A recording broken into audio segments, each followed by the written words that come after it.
ఏ లోటు లేకుండా ప్రతి ఒక్కరు సహకరించిన ప్రతి ఒక్క లీడర్కు టౌన్ నాయుడు కాదు అట్లాగే ప్రతి ఒక్కరు నా ఫ్యామిలీ అంతా. ఈ ఫ్యామిలీ ఎంతమంది ఉన్నందుకు చాలా సంతోషంగా ఉంది. ఎందుకంటే నాకు 5 మెంబర్సే కాదు, ఇంత ఇంత వేల మంది నాకు ఫ్యామిలీ ఉన్నందుకు, వెస్టేజ్ ఫ్యామిలీ ఉన్నందుకు గౌతమ్ బాలి సార్ ప్రతి ఒక్క అప్లాంటిక్ టౌన్ అందుకు నాకు నమస్కారాలు అండి. ఎందుకంటే ఈ సిస్టమ్ అంటే మంచిగా ఉన్నందుకు చాలా సంతోషంగా ఉంది. మా వాళ్ళు అన్నట్టు నాకు సహకరించిన ఎవరు సహకరించాలి మొట్టమొదటి అంటే ఫ్యామిలీ సహకరించాలి. ఎవరు సహకరించాలి? ఫ్యామిలీ.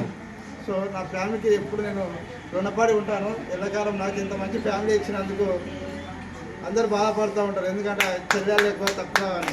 సో నాకు 5 మెంబర్స్ కాదు, ఇంకా 100 మంది సిస్టర్స్ ఉన్నా నాకు సంతోషంగా ఉంటుంది.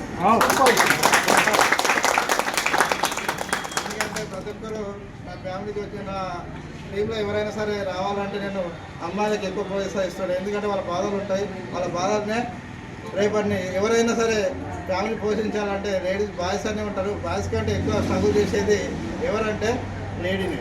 సో ఆ లేడీ వాళ్ళని ఎంత ప్రోత్సహిస్తే మనం దేశానికి అంత ఉద్ధరించగలుగుతుందని నాకు సంతోషంతో. అందుకని ప్రతి ఒక్క లీడర్స్కు ఇక్కడ వచ్చిన ప్రతి ఒక్క లీడర్స్ చాలా సంతోషం. సో ఫ్యామిలీకి మరొకసారి చెప్తున్నా, మన ఫ్యామిలీలో ఎవరైతే సపోర్ట్ చేయలేమో మనము ముందుకెళ్ళలేము. సో మా ఫ్యామిలీ ప్రతి ఒక్కరు ఎక్కడ పోతున్నామని అడగలేరు, ఏం చేస్తున్నాం అనేది ఎస్టేజ్ చేస్తున్నా అంటే సంతోషంగా మా నాన్నకు చెప్పినట్టు ఎవరు కారు అమ్ముకున్నామంట. ఇది కారు అమ్ముకున్నామంట. ఎందుకు అమ్ముకున్నాం? సో మా తమ్ముడు అన్నాడు రెడ్ కార్ అని చాలాసార్లు అన్నాడు. ఎందుకంటే తన ముందే కార్ అన్నాడు. కార్ అని టైం చెప్పినాం June 6, 2023-24 అన్నాం, తీసుకురాలేము. కానీ ఎప్పుడో ఒకసారి టైం లేదు. సో ఆ టైం ఖచ్చితంగా వస్తుంది, ఈ టైం అనేది ఖచ్చితంగా వస్తుంది. సంతోషంతో నేను అంటే ప్రతి వాళ్ళు ఏ మాట మాట్లాడినా సంతోషంగా స్వీకరించిన. వాళ్ళ ముందు నాకు బాధ అనిపించలేదు, వాళ్ళు ఎంత అంటే అంత సంతోషంగా అనిపించింది. సో ఈ కారు కంపెనీ కారు అంటే నేను కారు తీసుకుంటా, సెకండ్ హ్యాండ్ కారు ఇలా నాకు కలవలేదు. బైక్ లేదు, సైకిల్ లేదు, ఏం లేదు. అలాంటి సిచ్యువేషన్లో ఈ కారు తీసుకుంటున్నా కలవలేదు, ఊహించలేను. ఛాంపియన్ డేలో ప్రతిసారి అనౌన్స్ చేస్తుంటే ఇప్పుడు తీసుకుందాం అప్పుడు తీసుకుందాం అంటే ఆశ, ఎంత తొందరగా వస్తుందని అంత బాగుంటుందని ఆశ. అంటే ఆశకు దగ్గర పని చేసినాం, అది వచ్చే టైంలో వస్తుంది. ఒకటి అంటారుగా సామెత, కక్కొచ్చినా కళ్యాణం వచ్చినా ఎప్పుడు ఆగాలి, కక్కొచ్చిన కళ్యాణం వచ్చినా ఎప్పుడు ఆగాలి. సో అందుకని కారు వచ్చే టైం వచ్చింది కారు కాబట్టి కారు వచ్చింది. ఈ కారుకు సహకరించిన ప్రతి ఒక్క డౌన్ లైన్ అప్లయన్స్కు థ్యాంక్ యూ లీడర్స్. ఎందుకంటే మీ యొక్క సహకారం ఏంటి అంటే సమిష్టి కృషితోటే ఈ కారు తీసుకున్న నా సొంత కారు అనేది ఏం కాదు, మీ అందరి కారు ఇది. నా ఒక్క కారు కాదు, మీ అందరి కారు ఇది.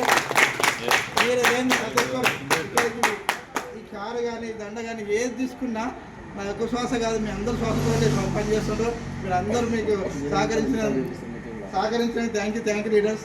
సో ఇక్కడ ఏంటంటే ఈ సిస్టమ్ ఎందుకు నమ్మినా అంటే సిస్టమ్ విన్న తర్వాత, ప్లాన్ విన్న తర్వాత ఒకటి ఏమనిపించింది అంటే గ్రోయింగ్ బై అదర్స్. ఎందుకంటే నీవు ఎదిగే క్రమంలో నీ కింది వాళ్ళని లిఫ్ట్ చేయండి, నీ కింది వాళ్ళని ఎదిగనివ్వండి. అది నాకు ఆ క్యాప్షన్ చాలా నచ్చింది. ఆ నచ్చిన తర్వాతనే ఇదే కదా మన సిస్టమ్ అనేది. ఎందుకంటే టీచింగ్ అనేది ఒక ప్యాషనెస్గా చేస్తుంటే టీచింగ్ అనేది చాలా ఇష్టం. ఆ టీచింగ్ తోటే ఏ జాబ్ వచ్చినా కానీ వదిలేసుకునే సిచ్యువేషన్ అది. సో టీచింగ్ అంటే ఎంత ప్యాషన్ అంటే నువ్వు 10 గంటలు కాదు 12 గంటలు నిలబడి చెప్పమన్నా చెప్తా. సో అందుకని అలాంటి టీచింగ్ని నేను వదిలిపెట్టడానికి రీజన్ ఏంటంటే అక్కడ ఇలా లైఫ్ ఉంది, కానీ ఇక్కడ నువ్వు ఎదిగే క్రమంలో గ్రోయింగ్ బై అదర్స్. సో నువ్వు ఎదిగే క్రమంలో నీ కింది వాళ్ళనే ఎదిగించు. ఇది ఒక క్యాప్షన్ నాకు అర్థమైంది కాబట్టి నేను ఇట్లా 100 మందిని తీసుకురావచ్చే అవకాశం బాగుందని చెప్పేసి విన్న తర్వాత నేను సిస్టాన్ని నమ్మి నేను ఇట్లా కారు తీసుకోవాలని కళ ఇట్లా రాదు, ఓకేనా, కళలు ఇట్లా ఊహించలేను. ఇలాంటి సిస్టమ్ ఉందని నాకు అర్థమైనందుకు నేను ఇట్లా థ్యాంక్ యూ లీడర్స్. సో నేను ఇట్లా ఇప్పుడు కారు తీసుకున్నా 25 అంటే June 17 నేను కారు తీసుకుంటున్నా. జనవరి